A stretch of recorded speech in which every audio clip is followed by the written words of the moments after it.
Kanchipuram Vakula silks నాణ్యత మా ప్రాధాన్యత. మదీనాగూడ, మియాపూర్, హైదరాబాద్ లో త్వరలో శుభారంభం. నిజాంపేటలో ఉన్నటువంటి సింగర్ కల్పన గారి ఇంటి వద్ద మనం ఉన్నాం. పూర్తిగా ఇది డూప్లెక్స్ హౌస్ అనమాట. ఈ ఇంట్లోనే నిన్న ఇన్సిడెంట్ జరిగింది. అంటే ఇక్కడ ఉన్నటువంటి వాళ్ళకే వాళ్ళ హస్బెండ్ ఇన్ఫర్మేషన్ ఇవ్వడం, ఆ తర్వాత పోలీసులు ఇక్కడికి చేరుకొని పోలీసుల సహాయంతో ఈ డోర్ని కూడా లోపలికి వెళ్ళి డోర్ని బద్దలు కొట్టిన సిచ్యువేషన్ అయితే కనిపిస్తుంది. ఇది పూర్తిగా ఒక డూప్లెక్స్ హౌస్ అనమాట. Ground floor and first floor. So ఇదే డోర్ యాక్చువల్లీ నిన్న ఈ డోర్ని పూర్తిగా బద్దలు కొట్టి లోపలికి వెళ్ళడం అయితే జరిగింది. పూర్తిగా ఈ ఇంటి దగ్గర అంటే ఎక్కువగా ఉండరు కాబోలు, అందుకే పెద్దగా అంటే తిరిగిన దాఖలాలు కానీ ఇట్లా ఏమీ కూడా కనిపించట్లేదు. బికాస్ వాళ్ళు ఉండేది కూడా కేరళలో. సో అప్పుడప్పుడు ఇక్కడ ప్రోగ్రామ్స్ ఉన్నప్పుడు మాత్రమే వస్తూ ఉంటారు కాబట్టి ఇక్కడికి వచ్చి ప్రోగ్రామ్స్ చేసుకొని వెళ్తూ ఉంటారు. అందుకని ఎక్కువ రావడం పోవడం ఉండదు కాబోలు. అందుకే ఇల్లుని చూడొచ్చు, ఇక్కడ టోటల్లీ అంటే ఏం కూడా హ్యాపెనింగ్ కూడా అనిపించట్లేదు. మనం చూడొచ్చు, ఎవరు లేకపోతే ఇల్లు ఎలా ఉంటుంది అంటే పూర్తిగా ఈ ఆకులన్నీ కూడా రాలిపోయిన ఆకులు కావచ్చు, ఇట్లా పూర్తిగా ఎట్లయితే డస్ట్ పట్టి ఉంటుందో అట్లనే కనిపిస్తోంది. సో ఇది ఒక డూప్లెక్స్ హౌస్. ఐ థింక్ ఇది విల్లా, చిన్న మినీ విల్లా. సో 150 yardsలో విల్లా ఉన్నట్టు మనకైతే స్పష్టంగా అర్థమవుతోంది. సో ఈ పక్కనన్నీ కూడా same okay type of villas మనకు కనిపిస్తున్నాయి, ఇటు కానీ పూర్తిగా. అండ్ ఎదురుగా మనం చూడొచ్చు ఒక పార్క్ కూడా ఉంది. ఎగ్జాక్ట్లీ కల్పన గారి ఇంటి ముంగట కూడా పార్క్ కనిపిస్తోంది. సో ఇది అంటే చాలా ప్రశాంతమైన వాతావరణంలో తన ఇల్లు అయితే ఉన్నట్టు కనిపిస్తోంది. కానీ ఒక్కసారి ఈ ఇంట్లో అంటే కల్పన గారు పూర్తిగా అసలు లేవలేని పరిస్థితిలో ఉన్నారు, అన్కాన్షియస్లో ఉన్నారు అన్న ఇన్ఫర్మేషన్ వచ్చిన తర్వాత పోలీసులు ఈ డోర్ని బద్దలు కొట్టి లోపలికి వెళ్ళారు. సో ఇలాగే లోపలికి వెళ్ళారు. తను అంటే పూర్తిగా అన్కాన్షియస్ అయిపోయింది కాబట్టి పోలీసులు వచ్చి ఈ డోర్ని పగలగొట్టి లోపలికి వెళ్ళి ఆ తర్వాత తనని అంబులెన్స్లో హాస్పిటల్కి తీసుకువెళ్ళిండ్రు. అయితే పూర్తిగా విచారణ అయితే కొనసాగుతోంది. వాళ్ళ హస్బెండ్ నుంచి ఇష్యూస్ ఉన్నాయా, లేకపోతే ఇంకే కారణాల వల్ల సూసైడ్ అటెంప్ట్ చేసింది, ఇట్లా రకరకాల వార్తలు వచ్చాయి. నిన్న ఎప్పుడైతే అన్కాన్షియస్గా పోలీసులు వచ్చి ఆమెను హాస్పిటల్ తరలించినప్పుడు రకరకాల క్వశ్చన్స్ అయితే రేజ్ అయ్యాయి. కానీ కాసేపటి క్రితమే వాళ్ళ అమ్మాయి కూడా వచ్చి మాట్లాడింది. తనకు ఇన్సులిన్కి సంబంధించిన ట్రీట్మెంట్లో భాగంగా కేవలం ఆ ఇన్సులిన్ డోసేజ్ ఎక్కువైంది కాబట్టి తను అన్కాన్షియస్ అయిపోయింది. ఇది ఏమాత్రం కూడా ఆత్మహత్య ప్రయత్నం కాదు, దయచేసి అర్థం చేసుకోండి. కొంచెం డోస్ ఎక్కువైంది కాబట్టి ఆమె అన్కాన్షియస్ అయిపోయింది అన్నటువంటి మాట చెప్పారు. కానీ డాక్టర్స్ వర్షన్స్ కూడా అట్లాగే ఉంది కొంతవరకు. డాక్టర్ ఏం చెప్పారు అని అంటే పూర్తిగా ఆమె స్టమక్ని తీసుకురాగానే స్టమక్ మొత్తం క్లీన్ చేసేసాం, ఆ తర్వాత కొంత వెంటిలేటర్ ఇచ్చి స్టేబుల్ చేసాం, ఇప్పుడు మాత్రం తను స్టేబుల్గా ఉంది అన్నటువంటి మాట కూడా డాక్టర్స్ చెప్పిన పరిస్థితి. ఇంకా కూడా సింగర్ కల్పన హాస్పిటల్లోనే ట్రీట్మెంట్ తీసుకుంటున్నారు, బాగానే రెస్పాండ్ అవుతున్నారు, తను మాట్లాడగలుగుతుంది అనేది కూడా డాక్టర్స్ చెప్పారు. అండ్ డేంజర్ జోన్ ఏమీ కూడా లేదు, డేంజరస్ సిచ్యువేషన్లో అయితే ఏమీ లేదు, చాలా నిలకడగా ఉంది అన్నటువంటి మాట కూడా చెప్పారు. అండ్ ఇక్కడ మనం అబ్జర్వ్ చేసినప్పుడు పైన మనకు ఒక బ్యానర్ కనిపిస్తోంది. అదేంటి అంటే Kalpana Raghavender's music academy local training classes, theory and practicals in Karnataka and Western classic music, Western classic theory exam or both, Trinity College of London TCL and the Royal School of Music ABR SM syllabuses, online classes available for all overseas learners. అంటే తను ఇక్కడ ఉండి కూడా ఈ మ్యూజిక్కి సంబంధించిన classes కూడా నిర్వహిస్తున్నారు తను. సో ట్రైనింగ్ కూడా ఇస్తున్నారు, థియరీ అండ్ ప్రాక్టికల్స్ రెండు కూడా ఇస్తున్నారు. అట్లాగే ఓవర్సీస్ అంటే బయట అబ్రాడ్లో ఉన్నటువంటి వాళ్ళు చాలామంది మన వాళ్ళు కూడా మ్యూజిక్ నేర్చుకుంటూ ఉంటారు కాబట్టి వాళ్ళకు కూడా తను ట్రైనింగ్ ఇస్తున్న పరిస్థితి. ఇది చూడండి, ఈ గోడకి అంటే ఇది సింగిల్ కూడా ఇంకో పక్కన ఇంకో ఇల్లు అంతే. ఇక అంటే ఇక్కడ ఏం జరిగినా ఈ పక్కన వాళ్ళకు ఆర్ అటు పక్కన వాళ్ళకు చాలా ఈజీగా తెలిసిపోతుంది. సరే డోర్ ఇక్కడ ఉంది కాబట్టి ఈజీగా మనకు అటువైపు వాళ్ళకి తొందరగా రీచ్ అవుతుంది. విండోస్ కూడా ఉన్నాయి, ఇటువైపు విండో ఉంది, ఇటువైపు విండో ఉంది కాబట్టి ఇక్కడ ఏం జరిగినా తెలిసే అవకాశం ఉంటుంది. కానీ సింగర్ కల్పన గారు ఆల్రెడీ అన్కాన్షియస్ అయిపోయి తనే లేవలేనటువంటి సిచ్యువేషన్ ఉంది. హుటాహుట్న వాళ్ళందరూ రావడం, కాలనీ వాళ్ళందరూ రావడం, సూపర్వైజర్ రావడం, ఆ తర్వాత పోలీసులకు ఇన్ఫర్మేషన్ ఇవ్వడం, దెన్ ఈ తలుపుని బద్దలు కొట్టి లోపలికి వెళ్ళిన పరిస్థితి. ఐ డోంట్ నో ఇట్లా చూస్తే ఏమైనా ఏర్పడుతుందో లేదో, but no nothing we can see. Transparent glasses అయితే కాదు, లోపల మరి ఎలా ఉంది, ఇల్లు ఏంటి అనేది. ఇది డూప్లెక్స్, పక్కా డూప్లెక్స్ హౌస్. బట్ ఎవరు కూడా మేడ్ అయితే ఎవరు లేరు. ఐ థింక్ రెగ్యులర్గా ఉండరు కాబట్టి మేడ్ కూడా ఎవరిని పెట్టుకోలేదు అనుకుంటా. బట్ గాడ్స్ గ్రేస్ అండ్ అందరూ సింగర్స్ నిన్న ఎప్పుడైతే కల్పన గారు హాస్పిటల్లో జాయిన్ అయ్యారో అప్పటి నుంచి కూడా అందరు సింగర్స్ వచ్చి ఆమెను పరామర్శించడం, కోలుకోండి అని చెప్పడం, ఇదంతా కూడా జరిగింది. ఒకసారి అవుట్లుక్ చూద్దాము, ఇంటి బయట ఎట్లా ఉంది, ఆవరణ ఏంటి అనేది మనం చూద్దాం. పూర్తిగా ఇల్లు ఇది 43, విల్లా నెంబర్ 43 అన్నమాట. కల్పన గారి ఇల్లు వచ్చేసి ఇది. సో పైనకి మనం ఆ స్టెప్స్ దాన్ని కూడా మనం చూడొచ్చు, మొత్తం అప్ స్టేర్స్కి వెళ్ళేటటువంటి స్టెప్స్ అవి. సో మరి ఆత్మహత్య ప్రయత్నమా లేకపోతే నిజంగానే డోస్ ఎక్కువైపోయి తను అట్లా అన్కాన్షియస్ అయిపోయారా, స్ట్రెస్లో ఉన్నారు అనేటువంటి మాట కూడా చెప్పింది. మరి ఎట్లాంటి స్ట్రెస్లో ఉన్నారు ఏంటి అనేది మనకైతే తెలియదు. బట్ ఇది అవుట్లుక్ ఆఫ్ విల్లా, కల్పన గారి ఇల్లు ఇది అన్నమాట. పూర్తిగా బయట కూడా కొంత ప్లాంటేషన్ ఉంది, అంటే చెట్లు పెట్టుకొని ఉన్నారు, ఇటు కానీ అటు కానీ చెట్లను కూడా పెట్టుకుని ఉన్నారు. అండ్ ఈ వాతావరణం కూడా అంటే ఎంత ప్రశాంతమైనటువంటి ప్లేస్లో ఇల్లు కొనుక్కున్నారు అంటే చాలా పీస్ఫుల్గా ఉంది.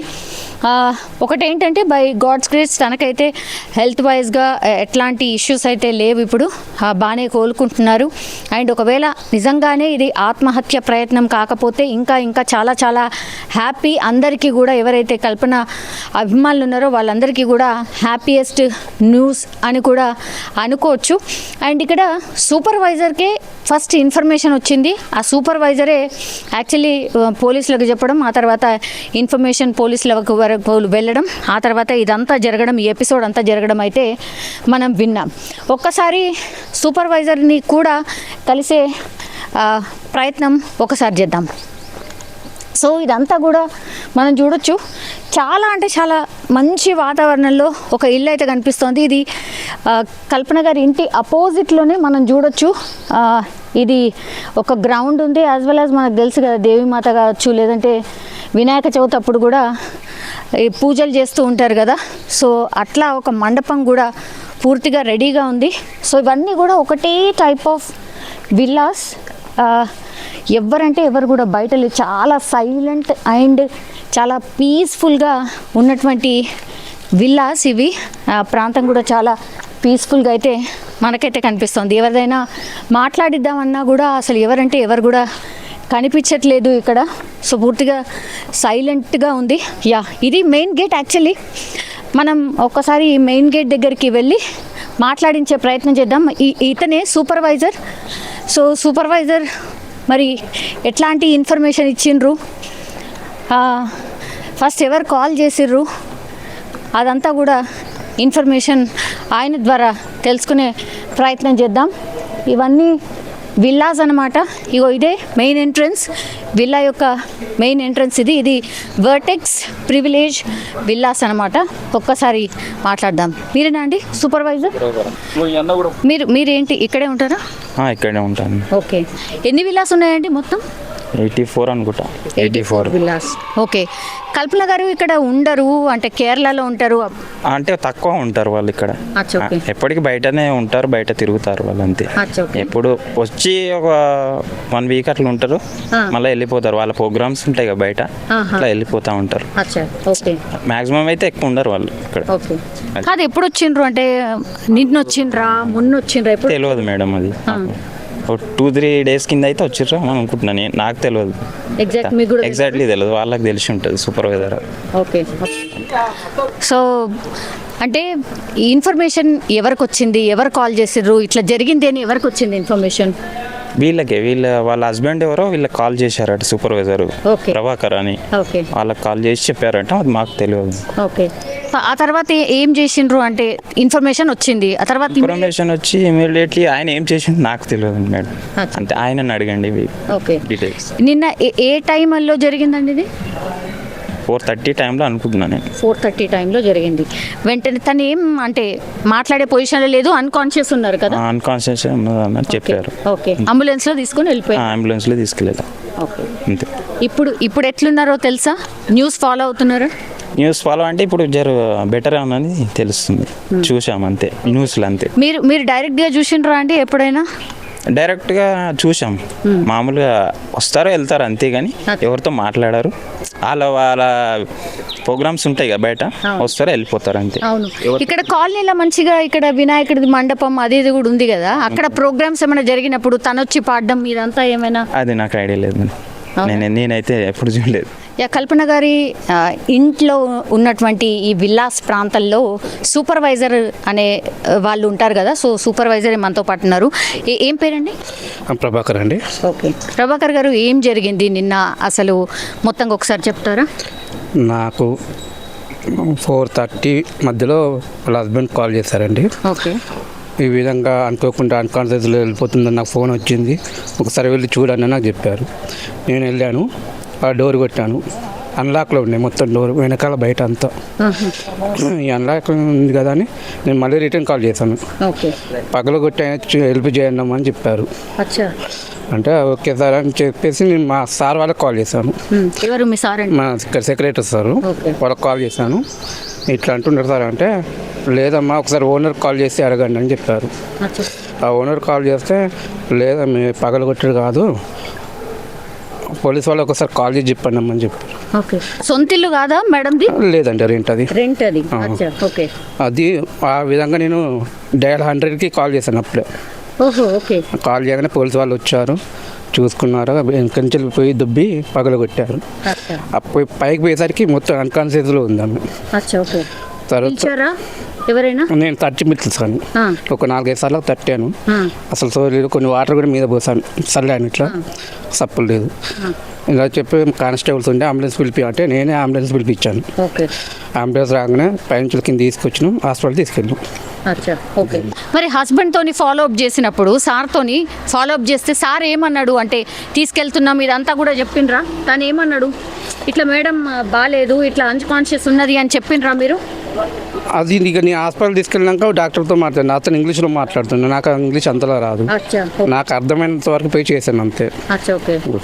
పోలీసులు ఏమన్నారు అంటే చూడగానే వాళ్ళు ఎట్లా రెస్పాండ్ అయ్యారు? పర్లేదు, వాళ్ళకైతే బాగా రెస్పాండ్ అయ్యారు. వచ్చి చూడగానే తీసుకెళ్లారు, అన్కన్షియస్లో ఉంది కానీ అంబులెన్స్ పిలమని చెప్పారు, పిలిచాము, తీసుకుని వెళ్ళిపోయారు. ఓకే. ఇప్పుడు కల్పన గారి హస్బెండ్ ఎక్కడున్నారు?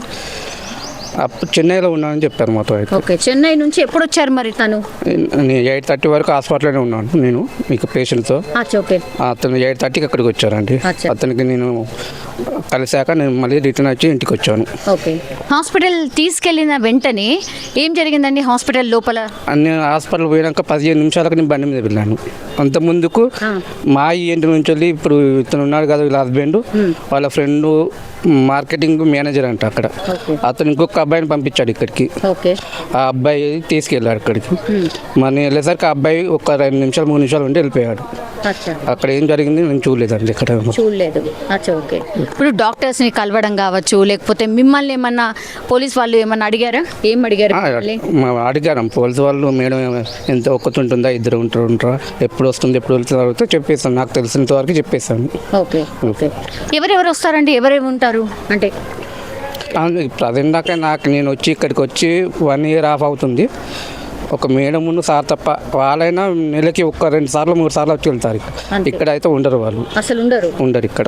ఓకే. ఇప్పుడు మేడం వచ్చి ఎన్ని రోజులు అయింది? నిన్ననే వచ్చింది అంటున్నారు, మొన్న వచ్చింది అంటున్నారు. నేను చూసింది అయితే 2 days బ్యాక్ చూసాను, తర్వాత నాకు ఇంకా కనిపించలేదు మేడం అయితే. మరి నాకు తెలిసి అయితే 2 days బ్యాక్ నుంచి అయితే కంటికి కనిపించలేదు. ఆ విధంగా నాకు సార్ ఫోన్ చేయగానే వెళ్ళి చూస్తున్నాను. ఎవరు వస్తున్నారు ఎవరు పోతున్నారు అనేది మీ దగ్గర ఎంట్రీ ఉండదా? ఎంట్రీ ఉంటుంది. ఓనర్సే కదా, ఓనర్స్ వచ్చినప్పుడు మేము అడగాలి. రైట్స్ మాకు లేవు కదా. ఓకే మాకు రెగ్యులర్ చూసే వాళ్ళని మేము అడగద్దు కదా. ఓకే వాళ్ళు రెగ్యులర్గా వచ్చే వాళ్ళని అడగదు. వాళ్ళు ఎప్పుడు వస్తున్నారు, ఎప్పుడు పోతున్నారు. ఒక్కొక్కసారి నైట్ 2-3 గంటలకు కూడా వస్తారు వాళ్ళు. అచ్చా ఓకే అడగే రైట్స్ మాకు లేవండి అవి. అచ్చా ఓకే. సో జనరల్లీ అయితే రావడం పోవడం అనే ఇన్ఫర్మేషన్ అయితే మీకు ఉంటుంది. చూస్తూ ఉంటారు వీళ్ళు, మన సెక్యూరిటీ వాళ్ళు చూస్తూ ఉంటారు. వాళ్ళకి తెలిసి ఉంటుంది మన లోకల్ వాళ్ళే కదా అని ఏం అడగకుండా పంపిస్తారు వాళ్ళు. ఎవరు పని వాళ్ళు ఎవరు రారా మేడం ఇంటికి? 3 months బ్యాక్ వాళ్ళు మొత్తం పని వాళ్ళని ఎవరు మానిపించింది. ఓకే అతని పాటు అక్కడ బెంగళూరు నుంచి ఎక్కడి నుంచి ఉన్న కంచెలు ఒక ఇంగ్లీష్ ఆవిడని తీసుకొచ్చేది. ఓకే తను కూడా లాస్ట్ 1 month బ్యాక్ వెళ్ళిపోయింది, లేదు ఇప్పుడు ప్రజెంట్. అచ్చా ఓకే. సో మేడం వచ్చి 2 రోజులు అయింది. మరి ఇట్లా అన్కాన్షియస్ అయిపోయింది అన్న ఇన్ఫర్మేషన్ ఎట్లా తెలిసింది వాళ్ళ హస్బెండ్కి? అది నాకు తెలియదండి. ఇక అతను నాకు ఫోన్ చేసి చెప్పాడు అంతే. మరి అతనికి ఎట్లా తెలిసిందని ఇన్ఫర్మేషన్ నాకు తెలియదు. ఓకే. సో మీకు 3:30-4 ప్రాంతాల్లో మీకు తెలిస్తే ఇదంతా జరిగేసరికి ఎంత టైం పట్టిందండి? 5:30కి పిల్లలు తీసుకెళ్ళాం. మొత్తం 1 hour పట్టిందండి. 1 hour అంటే నేను నాకు 4:30 వరకు కాల్ చేయగానే నేను ఒక్కడినైనా ట్రై చేద్దామంటే అటు వెళ్ళిపోయాను. నాతో పాటు ఇంక 2 పిలిచాను. ఒక మామూలుగా డోర్ క్లోజ్లో ఉంటే ఓపెన్లో ఉంటే పిలిచిన పలుకుతుందేమో అనే ఉద్దేశంతో వెళ్ళాను. అది కాలేదు. తర్వాత 100 డయల్ చేసిన 10 నిమిషాలుగా వాళ్ళు వచ్చారు. తీసుకెళ్ళి వాళ్ళు డోర్ కొట్టి 10 నిమిషాలు మొత్తం 1 hour మొత్తం అయిపోయిందండి ఇక్కడ. ఓకే. చాలా సైలెంట్గా ఉందండి విల్లా. ఎవరికన్నా ఏదైనా ప్రాబ్లం వస్తే వెంటనే స్పందిస్తారా? అంటే మీ ఇప్పుడు స్పందిస్తారు అండి. వచ్చిండ్రా నిన్న? చాలా వరకు ఇక్కడ ఉన్న కాలనీ చాలా మంది వచ్చారు, వచ్చి చూసారు. Thank you. సో మొత్తం మీద అది సూపర్వైజర్ చెప్తున్నటువంటి మాట కూడా ఏంటి అని అంటే, నిన్న ఇన్ఫర్మేషన్ యాక్చువల్లీ వాళ్ళ హస్బెండే ఇచ్చిండ్రు. అంటే ప్రసాద్ వాళ్ళ హస్బెండ్ పేరు వచ్చేసి, ఆయన ఇన్ఫర్మేషన్ ఇవ్వడం, ఆ తర్వాత డయల్ 100కి కాల్ చేసి పోలీస్ వాళ్ళు వచ్చిన తర్వాతనే ఆ డోర్ని బ్రేక్ చేసి అప్పుడు హాస్పిటల్కి షిఫ్ట్ చేయడం అయితే జరిగింది. యాక్చువల్లీ కల్పన గారిది సొంత ఇల్లు అనుకున్నారు అందరూ, కానీ కాదు, అది రెంటెడ్ హౌస్. అది కూడా నెలలో కేవలం 1-2 సార్లు మాత్రమే ఉంటారు అన్నటువంటి మాట కూడా చెప్తున్నారు. సో ఈ ఇన్సిడెంట్ అంతా పోలీసుల ఎంక్వైరీలోనే మరి నిజంగానే ఏం జరిగింది ఏంటి అనేది తెలిసే అవకాశం అయితే కనిపిస్తోంది. బట్ ఇప్పుడైతే తను కోలుకుంటున్నారు. అండ్ వాళ్ళ డాటర్ కూడా ఒకటే చెప్తోంది, ఇది ఆత్మహత్య ప్రయత్నం అయితే కాదు, జస్ట్ ఇన్సులిన్ డోస్ ఎక్కువ తీసుకోవడం వల్ల అతను అన్కాన్షియస్ అయింది అంతే అన్నటువంటి మాట చెప్తున్నారు. కానీ ఇక్కడ బిగ్ క్వశ్చన్ ఏంటంటే, మరి అన్కాన్షియస్ అయ్యింది అన్న విషయం ఎట్లా హస్బెండ్కి ఎలా తెలిసింది? దెన్ ఎట్లా ఈ ఇన్ఫర్మేషన్ సూపర్వైజర్కి కావచ్చు, పోలీసులకు కావచ్చు, ఇట్లా ఈ చైన్ అంతా ఎట్లా ఫామ్ అయింది అనేది ఇప్పుడు బిగ్గెస్ట్ క్వశ్చన్. సో పోలీసుల ఎంక్వైరీలో హస్బెండ్ ఇచ్చే ఆన్సర్స్ని బట్టి తెలిసే అవకాశం ఉంది. అండ్ కొద్దిగా కోలుకున్న తర్వాత సింగర్ కల్పన గారి దగ్గర నుంచి కూడా పూర్తిగా ఆమె వర్షన్ కూడా తీసుకునే అవకాశం అయితే కనిపిస్తుంది. కానీ సింగర్ కల్పనకి సంబంధించిన పర్సనల్ లైఫ్ చూస్తే కనుక ఆ సెకండ్ హస్బెండ్ ఆయన ఇప్పుడు చెన్నైలో ఉంటున్నారు. ఈమె ప్రోగ్రామ్స్ ఉన్నప్పుడు మాత్రమే వస్తూ ఉంటుంది. సో ఆ ఇంట్లో కూడా ఎవరు ఉండరు, జనరల్లీ ఎవరు ఉండరు అనే మాట కూడా చెప్తున్నారు. కేవలం వాళ్ళిద్దరు మాత్రమే వచ్చి వెళ్తూ ఉంటారు. That's it.